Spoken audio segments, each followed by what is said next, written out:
اشاعت القراءت YouTube channel کو subscribe کریں اور بیل آئیکن کے بٹن کو کلک کر لیں۔ آج کا سبق پڑھ لیتے ہیں۔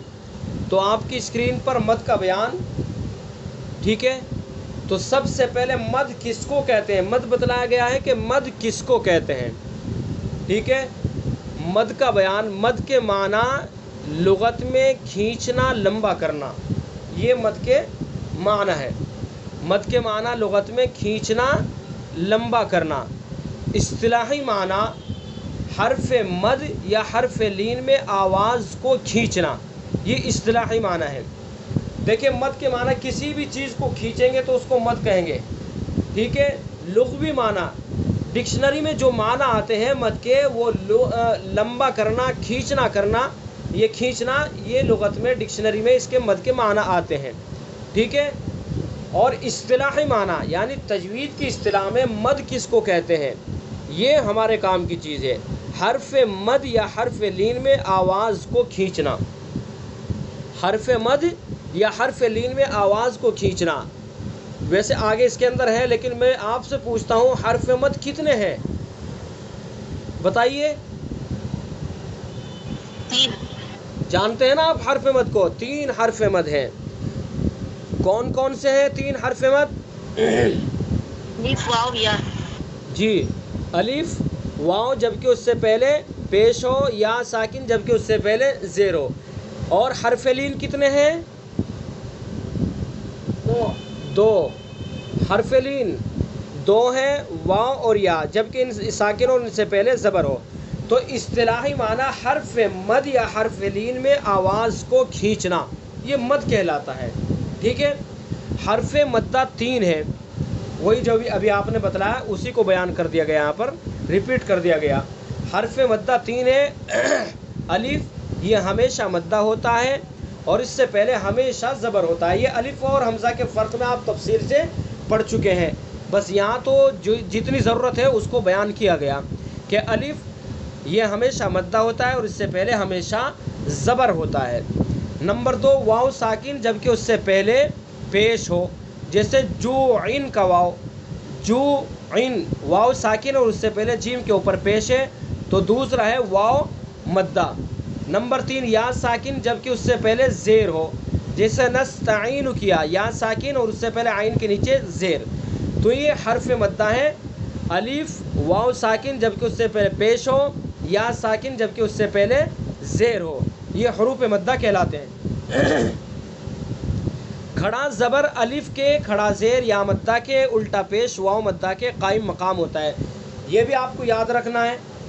کہیں کہیں کھڑا زبر ہوتا ہے تو آپ وہاں پریشان نہیں ہونا آپ کو کہ یہ کھڑا زبر ہے، یہاں الف تو ہے نہیں، تو یہاں پر بتلایا گیا کہ کھڑا زبر الف کے قائم مقام ہوتا ہے، یعنی جو کام الف کا ہے وہ کھڑا زبر کا ہے، ٹھیک ہے۔ اور اسی طرح سے کھڑا زیر یا مدہ کے کہیں جو ہے یا ساکن نہیں ہوگی تو کھڑا زیر ہوگا، تو کھڑا زیر بھی وہی کام کرے گا جو یا مدہ کرے گا، ٹھیک ہے۔ تو اس لیے بتلایا کہ کھڑا زیر یا مدہ کے قائم مقام ہوتا ہے۔ الٹا پیش واو مدہ کے قائم مقام ہوتا ہے۔ کہیں الٹا پیش ہوتا ہے تو جہاں الٹا پیش ہوگا، الٹا پیش وہ واو مدہ کے قائم مقام ہوتا ہے، ٹھیک ہے۔ جیسے با الف زبر با، ایک تو یہاں تو الف ہی ہو گیا، لیکن کہیں ہوگا با کھڑا زبر با، تو کھڑا زبر کا وہی کام ہے جو الف کا ہے۔ اسی طرح سے با یا زیر بی، یہ یا مدہ ہے یا ساکن، لیکن کہیں یا ساکن نہیں ہوگی، کھڑا زیر ہوگا، دیکھیں با کھڑی زیر بی، تو جو کام یا ساکن کا وہی کھڑا زیر کا ہے۔ تو اسی طرح سے الٹا پیش کہیں ہوگا با الٹا پیش بو، تو جو کام واو کا ہے با واو پیش بو، با الٹا پیش بو، جو واو کا کام ہے واو ساکن کا، واو مدہ کا، وہی الٹا پیش کا کام ہے۔ تو وہی بتلا گیا کہ کھڑا زبر الف کے اور کھڑا زیر یا مدہ کے الٹا پیش واو مدہ کے قائم مقام ہوتا ہے۔ مد کی 2 قسمیں ہیں، مد اصلی، مد فرعی۔ یہ مد کی قسمیں بیان کر دی گئی ہیں کہ سب سے پہلے مد کی 2 قسمیں ہوئی، مد اصلی، مد فرعی، ٹھیک ہے۔ مد اصلی وہ مد ہے جس میں حرف مد کے بعد حمزہ اور سکون نہ ہو.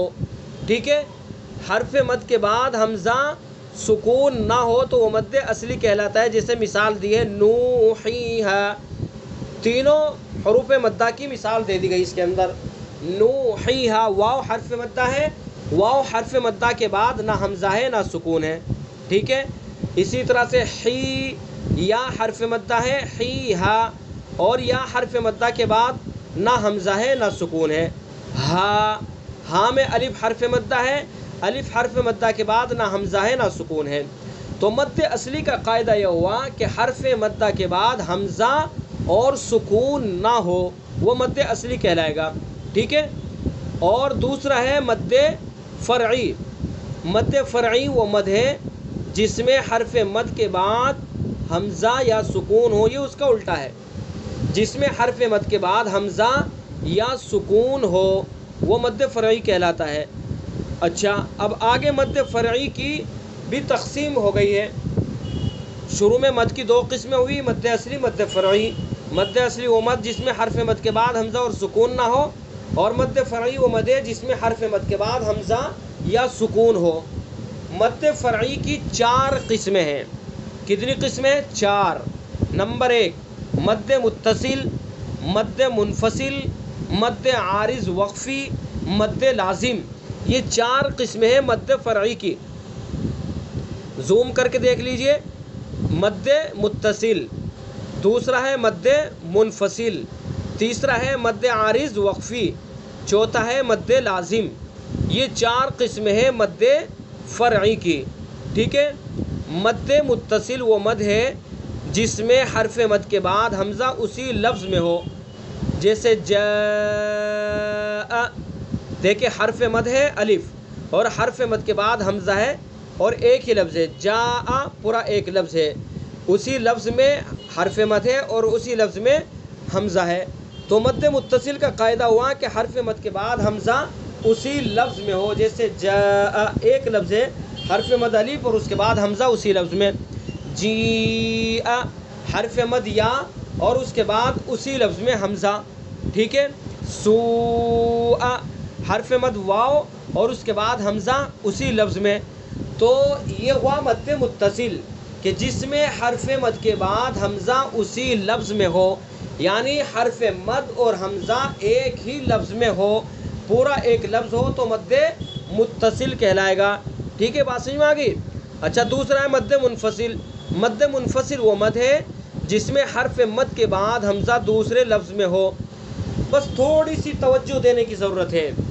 مد متصل میں حرف مد کے بعد حمزہ اسی لفظ میں ہو، اور مد منفصل میں حرف مد کے بعد حمزہ دوسرے لفظ میں ہو.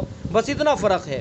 یعنی حرف مد جس لفظ میں ہے وہ الگ لفظ ہو، اور حمزہ جس لفظ میں ہے وہ دوسرا لفظ ہو، تو یہ مد منفصل کہلائے گا. جیسے ما انزل، ما یہ الگ لفظ ہے، اس میں حرف مد ہے.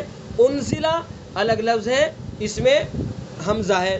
ٹھیک ہے، تو مد منفصل وہ مد ہے جس میں حرف مد کے بعد حمزہ دوسرے لفظ میں ہو. تو یہ ہوا مد منفصل. جی سمجھ میں آ گئی بات. مد متصل وہ مد ہے جس میں حرف مد کے بعد حمزہ اسی لفظ میں ہو. جیسے جاء، جیء، سوء. اور مد منفصل وہ مد ہے جس میں حرف مد کے بعد حمزہ دوسرے لفظ میں ہو. جیسے ما انزل، یہ مد منفصل ہے. تیسرا ہے مد عارض وقفی. مد عارض وقفی وہ مد ہے جس میں حرف مد کے بعد سکون وقف کی وجہ سے ہو. ٹھیک ہے، یعنی جو سکون آ رہا ہے حرف مد کے بعد وہ وقف کی وجہ سے ہو. اصل میں وہاں سکون نہیں ہے، لیکن جو ساکن ہو رہا ہے حرف مد کے بعد والا حرف وہ وقف کی وجہ سے، یعنی وقف کر رہے ہیں تو ساکن ہو رہا ہے، اگر وقف نہیں کر رہے ہیں تو ساکن نہیں ہوتا ہے. جیسے یعلمون، دیکھیں یعلمون میں نون کے اوپر زبر ہے، لیکن جب ہم اس کے اوپر وقف کریں گے تو نون ساکن ہو جائے گا. یعلمون تو نون ساکن ہوا جو عارضی سکون ہے. ٹھیک ہے، تو حرف مد واو ہے یعلمون میں، اور اس کے بعد نون کو ہم نے جب وقف کیا تو نون ساکن ہو گیا، تو سکون وقف کی وجہ سے ہوا، تو یہ مد عارض وقفی ہوا. اسی طرح سے نستعین، اصل ہے نستعین، نون کے اوپر حرکت ہے، لیکن جب ہم وقف کریں گے تو نون کو ساکن کر دیں گے، نستعین۔ جب نون کو ساکن کر دیں گے تو یہ سکون نون کے اوپر جو آئے گا یہ عارضی ہوگا، تو اس لیے اس کا نام ہے سکون وقفی۔ تو مد عارض وقفی کے حرف مد کے بعد سکون وقف کی وجہ سے ہو، ٹھیک ہے۔ تیسری مثال تکذبان، اصل ہے تکذبان نون متحرک ہے، لیکن جب ہم وقف کریں گے تو نون ساکن ہو جائے گا، تکذبان۔ تو الف حرف مد اور اس کے بعد سکون وقف کی وجہ سے، تو مد عارض وقفی و مد ہوا جس میں حرف مد کے بعد سکون وقف کی وجہ سے ہو۔ جی سمجھ میں آ گئی بات؟ تو یہ رہا آپ کا آج کا سبق، اس کو دوبارہ پھر میں سمجھا دیتا ہوں، اسکرین پر آ کر کے میں آپ کو سمجھا دیتا ہوں۔ تو مد کے معنی لغت میں کھینچنا، لمبا کرنا، ٹھیک ہے۔ اصطلاحی معنی حرف مد یا حرف لین میں آواز کو کھینچنا، اور حرف مد کتنے ہیں؟ 3، وہ آپ کو معلوم ہے، الف، واو مدہ، یا مدہ، الف یا مدہ، یعنی الف اس سے پہلے ہمیشہ زبر ہوتا ہے، واو ساکن اس سے پہلے پیش ہو، یا ساکن اس سے پہلے زیر ہو، یہ حروف مدہ ہوئے۔ اور حروف لین واو یا، واو ساکن یا ساکن جبکہ دونوں سے پہلے زبر ہو، یہ حروف لین۔ تو ان میں الف جو ہے کھڑا زبر کس کے قائم مقام ہوتا ہے؟ الف مدہ کے، اور کھڑا زیر کس کے قائم مقام ہوتا ہے؟ یا مدہ کے، الٹا پیش واو مدہ کے قائم مقام ہوتا ہے۔ مد کی 2 قسمیں بیان کی گئی شروع میں، مد اصلی، مد فرعی۔ مد اصلی وہ مد ہے جس میں حرف مد کے بعد حمزہ یا سکون نہ ہو، جیسے نوحیہا، نوحیہا، تینوں حروف مدہ آ گئے، اور 3 حروف مدہ ایسے ہیں کہ ان کے بعد نہ حمزہ ہے نہ سکون ہے۔ اور مد فرعی وہ مد ہے جس میں حرف مد یا کے بعد حمزہ یا سکون ہو۔ مد فرعی کی 4 قسمیں ہوئی، کیا کیا؟ مد متصل، مد منفصل، مد عارض وقفی، مد لازم۔ مد متصل وہ مد ہے جس میں حرف مد کے بعد حمزہ اسی لفظ میں ہو، یعنی ایک ہی لفظ ہو اسی کے اندر حمزہ بھی ہو، جیسے جاء، جاء ایک لفظ ہے اسی میں حرف مد ہے اور اسی میں حمزہ ہے۔ جیء، جیء ایک لفظ ہے اسی میں یا حرف مدہ ہے اور اسی کے بعد فوراً حمزہ ہے۔ اور سوء ایک لفظ ہے اسی میں واو حرف مد ہے اور اس کے بعد فوراً حمزہ ہے۔ تو مد متصل وہ مد ہے جس میں حرف مد کے بعد حمزہ اسی لفظ میں ہو، ٹھیک ہے۔ دوسرا ہے مد منفصل۔